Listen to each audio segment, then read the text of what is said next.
In the heart of an ancient Aztec jungle, where vibrant colored plants collided with the rolling fields of wildflowers, a young girl named Xantico and her family journeyed to the bustling city of Tenochtitlán. The air hummed with the whispers of 1,000 stories as they treaded the well-worn path, their woven baskets filled with treasures, shells, quetzal feathers, turquoise, cacao, obsidian, and jade. The journey was more than physical. It was a dance with nature, a story of Aztec life interwoven with tales of gods and heroes. Amidst the music of rustling leaves and distant calls of exotic birds, Xantico's family moved forward, guided by the rhythm of the earth and the legacy of their people. Xantico and her family were from the coastal city of Tlapan. They were merchants, which means they gathered goods and moved them to different cities to sell for a profit.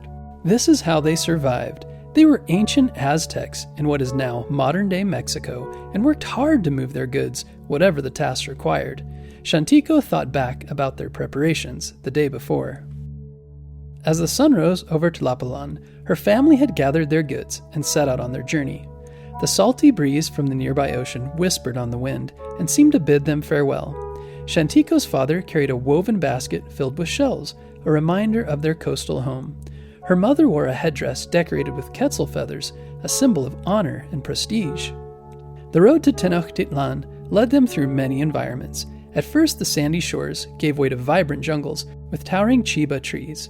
The family marveled at the intricate web of life around them, from the calls of tropical birds to the rustle of unseen creatures in the underbrush.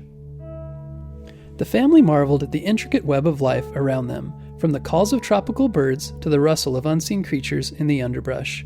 Xantico's younger brother, Tlali, pointed excitedly at the colorful feathers of the birds, their feathers shimmering like precious green and blue gems. Along the path, they met other traders from nearby villages. Beneath the shade of giant agave plants, they exchanged goods and shared stories and advice, which roads were best, which ones they should avoid. One man let them know the rain had washed out one of the most popular roads, so they should detour. Another family let them know bandits were waiting on a different road. While trading goods, Xantico's family proudly displayed their shells and traded them for cocoa beans, which could be made into a delicious chocolate drink. They could also be traded for good money once they reached the city. Around them the air was thick with the sweet scent of blooming flowers, and the ground beneath their feet was a carpet of colorful petals. After taking a long rest, they drank water from a stream and ate some meat and vegetables. Then Xantico and her family packed up and continued along the road. They climbed higher into the mountains. It was hard work, but they encouraged each other. Their legs and lungs were strong from the many journeys. As they climbed higher into the hills, they looked out over the thick jungle canopy and majestic mountains into the distance. Xantico's clothes were woven from tree fibers and kept them cool in the warm climate. Her mother wore a skirt adorned with intricate patterns representing the cycles of life, and her father's shirt was decorated with symbols of the sun god, a nod to the Aztec belief in the sun god's protective power. Tlali, with eyes wide in wonder, wore a small pendant of turquoise around his neck. As the day turned to dusk, the family decided to camp for the night. A fire was kindled, casting a warm glow on their faces as they settled down, still breathing, heavy from the day's journey. Everyone drank from the gourd of water, passing it around. Then around the crackling flames, they feasted on roasted deer meat flavored with herbs gathered along the way. The rich smells of cacao filled the air as they tasted the precious beans. It reminded them of the other smells and treasures that awaited in Tenochtitlan. Then, under the glittering sky of stars, the children laid their head on their parents' laps as Xantico's grandmother began to tell a story. Once in the ancient land of the Aztecs, she said, there lived a mischievous god named Tlaloc. Tlaloc had a special job. He was the god of rain. His responsibility was to make sure the earth received the water it needed to flourish. But Tlaloc had a playful side, and he loved to explore the world in disguise. One sunny day, grandmother said, Tlaloc decided to visit a small village and transformed into a butterfly. As he fluttered through the village, the children couldn't help but be enchanted by the dazzling display of colors. Tlaloc, in his butterfly form, soon made friends with the group of children playing by the river. They giggled with delight as he danced around them. The children named him Ahizotl, meaning joyful one, because he brought happiness wherever he went. As the day went on, the villager noticed something extraordinary happen. Dark clouds gathered in the sky, and a gentle rain began to fall. The villagers danced and celebrated in its refreshing embrace. The children, unaware their newfound friend was the mischievous rain god, continued to play by the river. Tlaloc, still in his butterfly form, joined them in their games. Finally, Tlaloc revealed his true identity to the children. His butterfly form transformed into the god of rain, and a soft drizzle surrounded them. The children gasped in amazement, realizing they had spent the day with a divine visitor, an Aztec god. Tlaloc chuckled at their surprise and explained his role as the bringer of rain. He thanked the children for their joyful company and promised to return, bringing rain to their village when the earth thirsted for water.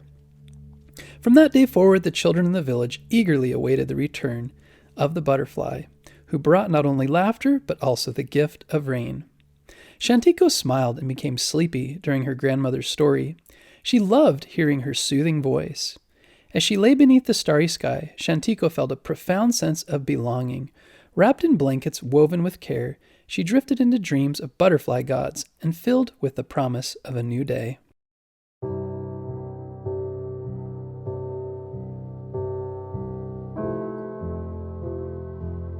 When the sun rose, Xantico and her family continued their journey to Tenochtitlán. As they followed the road over the final hill, the sprawling city emerged on the horizon. In the distance, they could see the step pyramids stretching into the sky. They followed a road into the city, surrounded by water. In the city, Xantico marveled at the tall stone buildings, decorated with intricate carvings of their gods and other stories of the Aztec people. All around, the vibrant colors of the city, a people's clothing, and the glint of precious stones in their necklaces and headpieces reflected the richness of their culture. The animals were even decorated in beautiful clothing and gems. It was more color than Xantico had ever seen. Finally, they reached the busy markets of Tenochtitlan. All around them were the latest fashions, clothing, headpieces, and jewelry. And the foods in the market were rich, with the smells of new spices, warm tortillas, corn cakes, colorful squash, brown gold and orange maize, and spiced beans. Xantico's family eventually found the other merchants they knew and began to set up shop to sell their treasures. Shells from the sea that she had gathered, quetzal feathers, turquoise, cacao, obsidian, and jade. She helped her father sort out the goods and lay them on the tables. He did his best to get a good price for everything they had worked so hard to bring with them.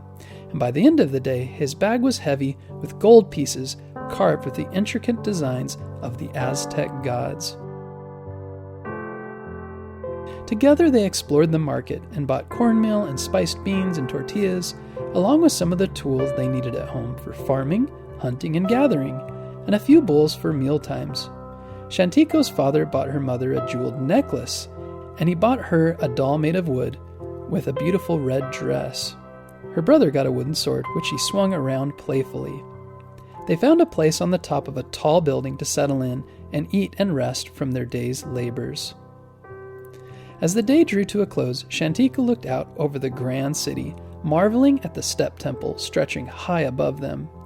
It had been a hard journey and was not easy most of the way, but she was grateful for the city and roads and progress that gave them good things to eat and enjoy. She also thought of the stories and legends and symbols that connected her to the heart of the Aztec Empire, the people and the culture she was proud of. The road back to Tenochtitlan would be filled with memories of jungles, animals, and starlit nights. With each step, Xantico carried the strength and life of the Aztec people, a flame that would light the path for generations to come.